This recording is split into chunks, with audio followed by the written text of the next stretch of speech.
Há um convite sussurrado que ecoa por toda a sua vida. Um chamado silencioso, mas persistente, para a totalidade. Na correria do dia a dia, imersos em listas de tarefas, responsabilidades e expectativas alheias, raramente paramos para ouvir. Mas a alma, em sua infinita sabedoria, não se cansa de chamar. E para muitos, ela usa a única linguagem que o ego, distraído e fragmentado, consegue compreender: a do caos.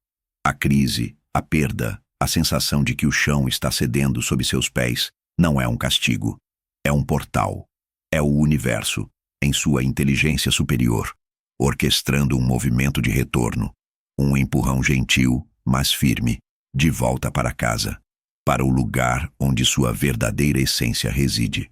Vivemos condicionados a acreditar que a vida é uma linha reta, um mapa com destinos previsíveis. Mas a alma não se move em retas. Ela se move em espirais, em círculos, em retornos cíclicos que, por mais confusos que pareçam, sempre têm um único propósito: te levar de volta para si mesmo. Eis a questão. A coerência da sua vida não está em se agarrar a quem você foi, mas em se alinhar com quem você nasceu para ser. Carl Jung dizia com uma segurança que desarma: o eu de verdade não é uma estrutura rígida. Ele é um rio que corre, se expande, se recolhe e se renova. E você, sim, você, tem permissão para se mover, para escolher caminhos diferentes, para começar do zero. O inconsciente não é só um depósito de traumas. Ele é um baú de tesouros. Seus talentos esquecidos, seus sonhos adormecidos, suas paixões soterradas. Jung acreditava que no fundo de toda a alma existe um chamado para criar, para se expressar, para viver na pura autenticidade. Mas se você não escuta esse chamado, essa energia se volta contra você, feito um bumerangue. Ela se transforma em um cansaço que não passa, em uma frustração que não tem motivo, em um vazio que consome. A alma não aguenta ser exilada. E quando o mundo exterior parece insuportável, é porque o seu mundo interior está te pedindo um resgate. A gente se acostuma a culpar os outros, a vida, o destino. Mas Jung era direto. O que mais te incomoda nos outros é, muitas vezes, o que você mais negligencia em si mesmo. O problema não é o outro. O problema é a sua desconexão com você. E no momento em que você volta para casa, para si, o mundo inteiro se rearranja, como num passe de mágica. A gente é feito de histórias que não são nossas, de feridas que herdamos, de crenças que vêm de gerações. Jung falava dos arquétipos, que são como moldes coletivos que nos influenciam sem que a gente perceba. Mas você tem o poder de quebrar esse padrão. Você pode ser o primeiro na sua família a se atrever a despertar. E quando você faz isso, você não cura só a si mesmo. Você cura o passado dos seus antepassados e o futuro dos que ainda virão. A consciência é um fogo que transforma. Uma pequena fagulha pode iluminar a escuridão mais densa. Você não precisa ter todas as respostas. Só precisa de uma coisa: a coragem de olhar, de fazer uma única pergunta sincera a si mesmo, de parar de culpar e começar a se responsabilizar. Isso já é o bastante para mover montanhas. Se você está aqui e algo em você está se remexendo, não ignore, não é coincidência. É a sua alma dizendo: estou pronta. Pronta para olhar, para soltar, para integrar. Pronta para entender que nada na sua vida foi em vão, que tudo teve um motivo e que esse motivo está agora se revelando. Chega de teoria, vamos para a prática. É hora de sentir a pele de uma história que poderia ser a sua. Respire fundo, relaxe, porque o que vem a seguir não é só uma narração, é uma vivência. Quando foi demitido, Sebastian não sentiu raiva nem medo. O que sentiu foi um vazio gelado, um abismo de silêncio que se instalou em seu peito.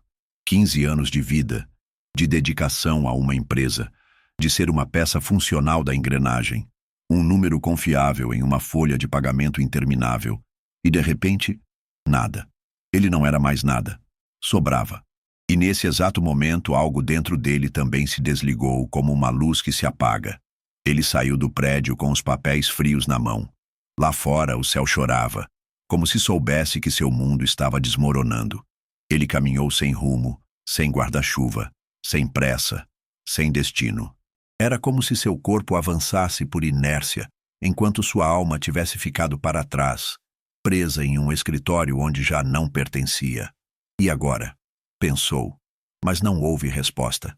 Apenas um silêncio espesso, o mesmo que aparece quando a vida te arranca pela raiz. Chegou em casa encharcado. Tremia mais por dentro do que por fora. Sua esposa, Valéria, o olhou e não precisou de palavras. Ela apenas o sentiu e entendeu tudo. Não foram necessárias perguntas, mas naquela noite, enquanto ela dormia, ele ficou acordado olhando para o teto, sentindo como algo muito profundo, muito antigo, começava a se mover dentro dele. Era como se uma voz esquecida, enterrada por anos, começasse a sussurrar. E Sebastian não queria ouvi-la, mas já não podia evitá-la. Não era a primeira vez que se sentia fora de lugar, embora nunca antes tivesse se permitido admitir isso. Desde jovem, havia aprendido a ser útil, eficiente, funcional, a ser bom, como dizia seu pai. Mas bom para quem?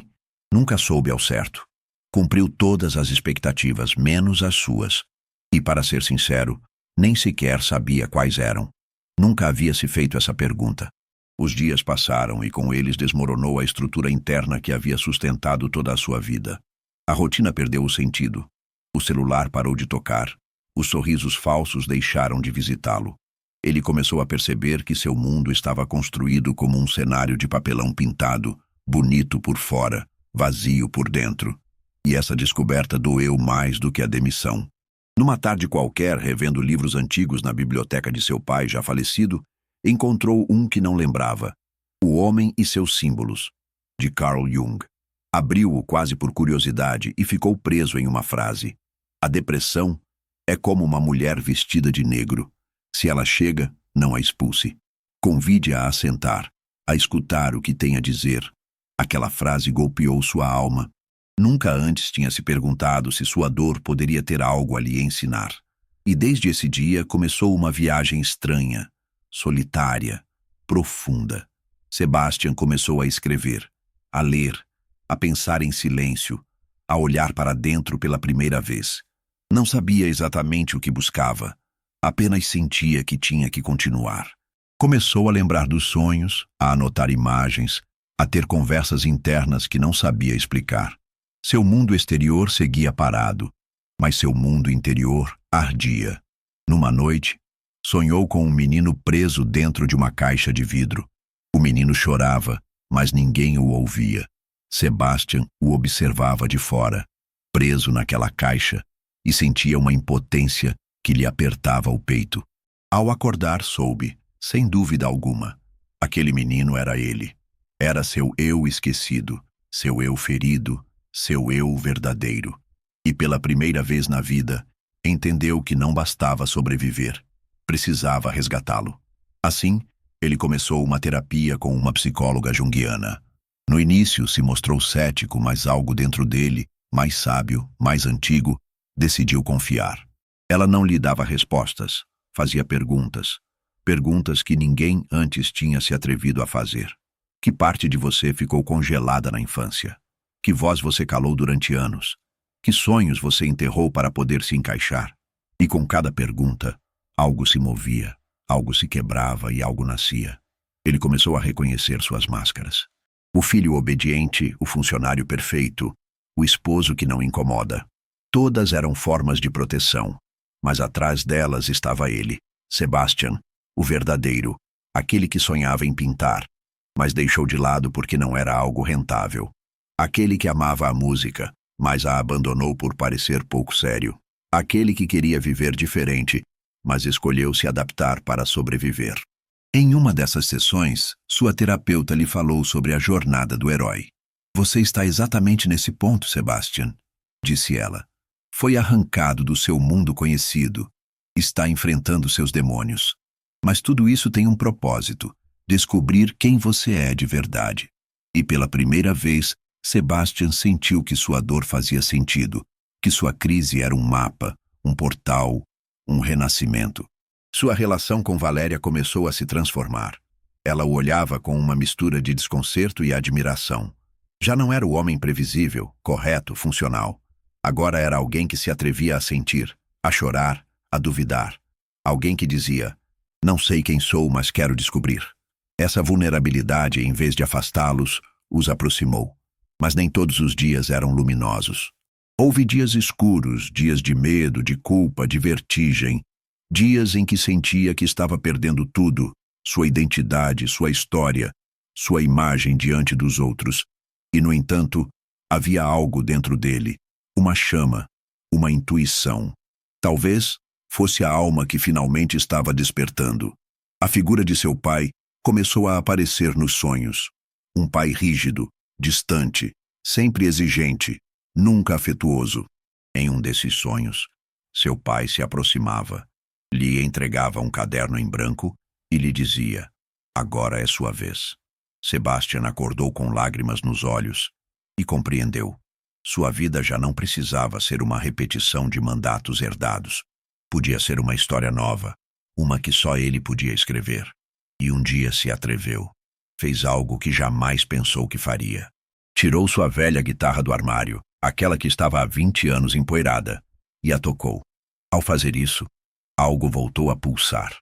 Não era só música, era memória, era identidade, era liberdade. Ele se inscreveu em um ateliê de arte. Diante da tela em branco, voltou a sentir medo, mas também uma emoção vibrante, viva. O menino da caixa começava a sair, começava a pintar, a manchar, a gritar com cores tudo aquilo que havia calado com palavras. E em cada traço uma ferida se fechava. Em cada mancha um fragmento se integrava. Numa tarde, enquanto pintava, uma frase cruzou sua mente como um relâmpago. Tudo na minha vida foi por alguma razão, inclusive isso, especialmente isso. E ele se quebrou, mas desta vez não de dor, e sim de gratidão, porque finalmente entendia que a vida não havia lhe destruído, havia lhe redirecionado. Sua perda foi a porta, sua demissão, o início, sua crise, o chamado.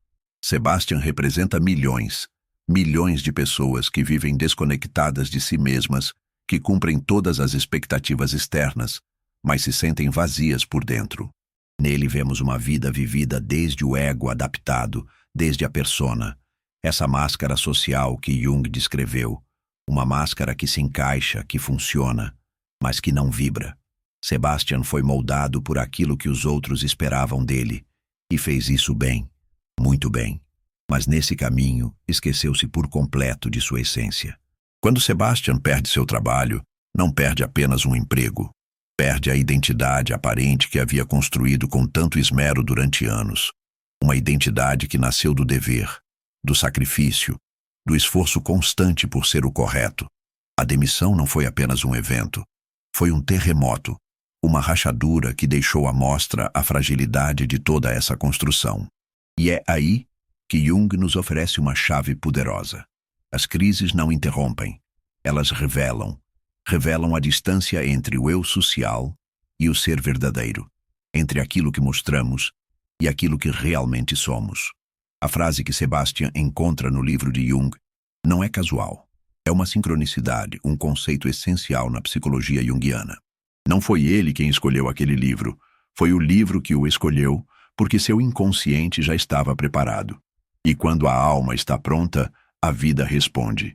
Responde com símbolos, com sinais, com chamados para despertar. O sonho do menino trancado é um dos momentos-chave. Jung dizia que os sonhos são mensagens simbólicas do inconsciente e que cada figura dentro deles é uma parte de nós.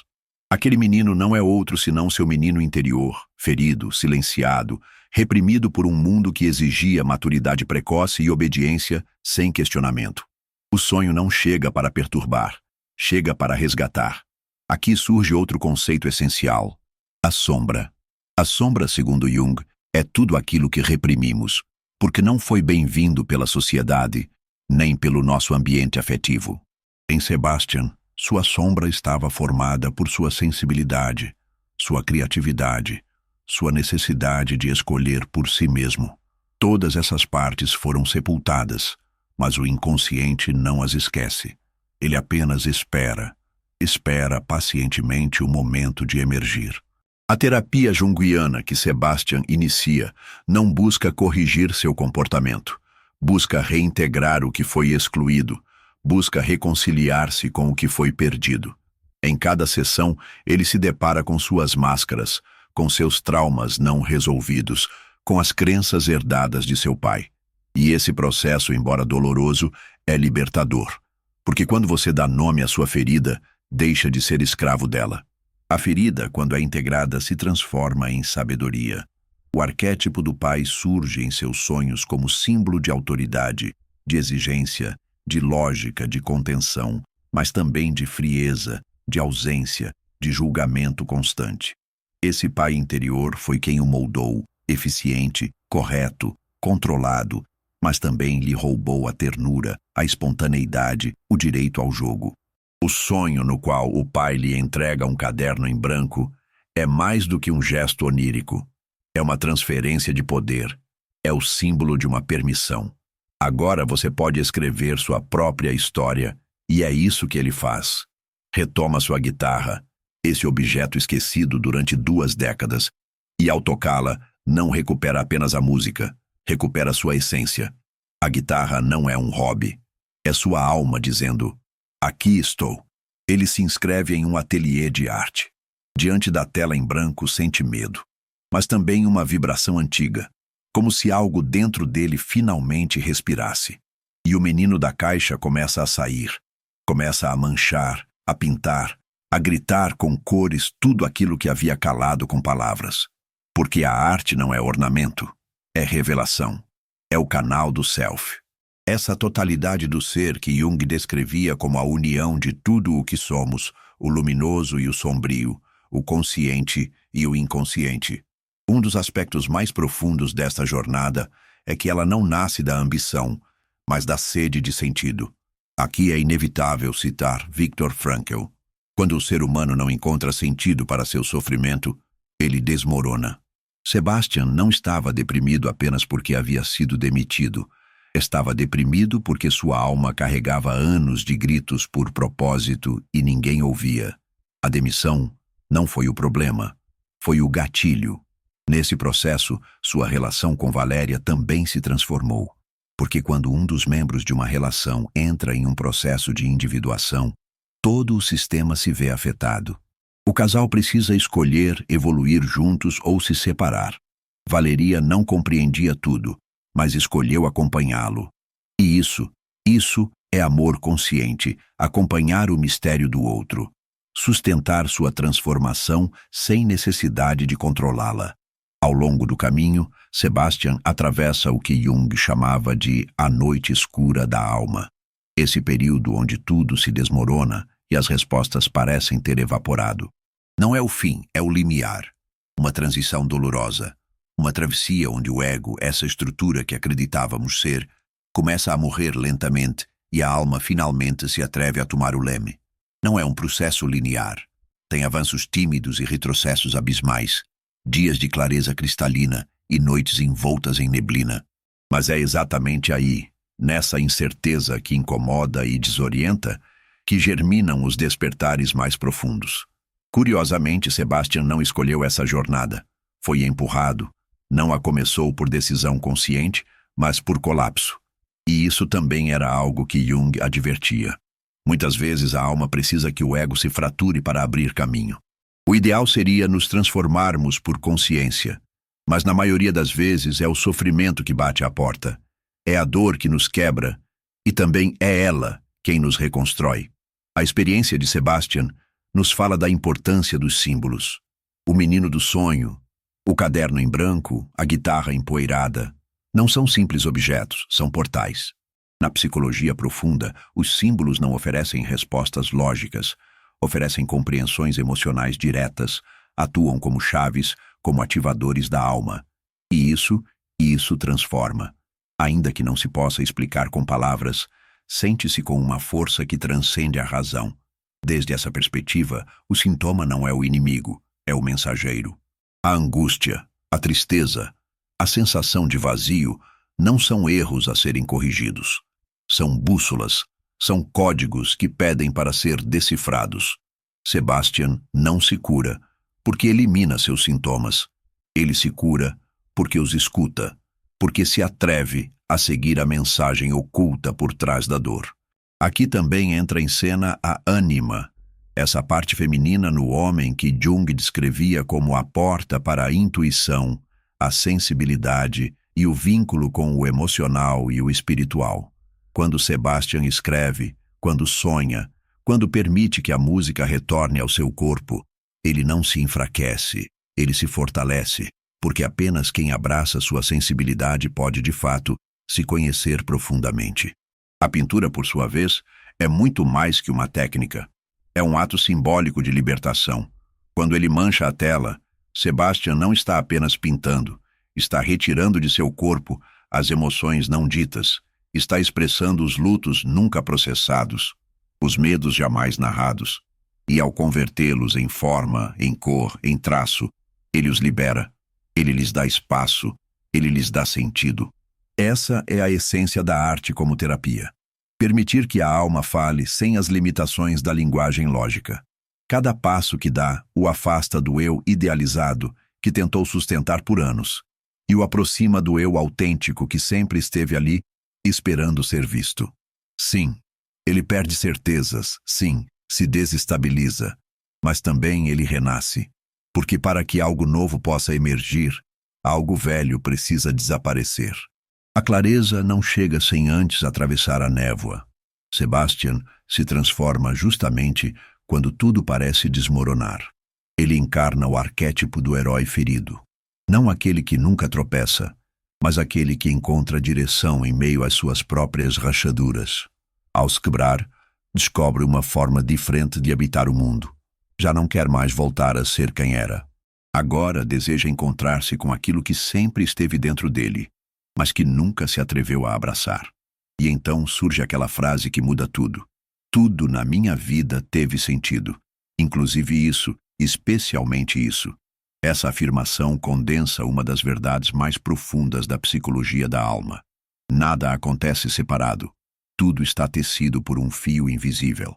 Mesmo aquilo que parece caos nos guia de volta para casa. Agora que você chegou até aqui, permita-me fazer uma pergunta que talvez você nunca tenha se feito com esta profundidade. E se cada momento que você viveu, inclusive os mais difíceis, fosse exatamente o que sua alma precisava para despertar? Não responda ainda. Faça uma pausa, respire, revise sua história. Cada despedida, cada silêncio, cada tropeço, cada vínculo que não floresceu. E se tudo isso tivesse um propósito maior? E se até a dor fizesse parte do plano? Jung não veio nos ensinar a desistir. Veio nos lembrar que a vida tem uma inteligência muito maior que nosso entendimento. Por mais que pareça desordenada, ela sempre está nos guiando de volta para nós mesmos. Então te pergunto novamente com mais clareza e mais força, e se sua ansiedade não for um problema, mas o chamado urgente de uma parte de você que foi ignorada por muito tempo? E se seus aparentes fracassos forem formas ocultas que sua alma encontrou para te proteger de uma vida que não era realmente sua? E se aquelas pessoas que mais te feriram foram, na verdade, espelhos, te mostrando as feridas que ainda precisavam de cuidado? Não responda com a mente, escute com a alma, desde esse lugar interno que já intui, já percebe, já sabe que nada, absolutamente nada foi em vão, porque agora você tem um olhar diferente. Agora você não está mais à mercê. Agora você compreende que sua história tem símbolos, tem padrões, tem chaves, que não existe casualidade, existe causalidade e que dentro de você há um universo inteiro esperando ser lembrado. Você se atreveria a olhar para dentro, mesmo que doa. Você poderia viver com propósito, mesmo que ninguém mais entenda. Está pronto para parar de se culpar e começar a se perguntar o que cada etapa da sua vida quis te ensinar. Isso é alquimia interior. Transformar o julgamento em compreensão, o sofrimento em sabedoria e o passado em mestre. Este canal não existe para te oferecer fórmulas fáceis, nem frases vazias. Estamos aqui para te incomodar com amor, para te mover, porque é exatamente nessa desconfortável inquietação que começa o verdadeiro despertar. Então me responda você. Qual é o padrão que se repete uma e outra vez na sua vida? Que sonho você deixou para trás por medo ou para agradar os outros? Que parte de você escondeu durante anos e que hoje começa a pedir com força para ser vista? Qual é a conversa que você tem evitado consigo mesmo? Não corra para buscar respostas fora. Permita que elas nasçam no silêncio, nesse espaço sagrado onde a verdade não grita, mas sempre, sempre se faz ouvir. E se este conteúdo tocou algo dentro de você, não vá embora sem se inscrever no canal e deixar seu like. Com isso, você ajuda este conteúdo a chegar a mais pessoas que, como você, estão buscando um sentido mais profundo para sua história. Este espaço não é para quem busca atalhos. É para quem tem coragem de olhar para dentro, para quem escolhe caminhar um caminho autêntico, um caminho real, um caminho de transformação. E se você sentiu que algo dentro de você se encaixou, mesmo que não consiga explicar com palavras, escreva nos comentários. Minha história tem propósito e hoje eu começo a compreendê-la. Faça isso por você, pelo seu eu criança que ainda espera ser visto, pelo seu eu adulto que carrega tanto cansaço e precisa de descanso. E acima de tudo, pela sua versão futura, aquela que vai precisar de coragem, de luz e de direção. Obrigado por ter chegado até aqui. Isso não é um final, isso é a porta de entrada para algo muito maior. Nos vemos no próximo vídeo e nunca, nunca se esqueça, a sua alma nunca se equivocou.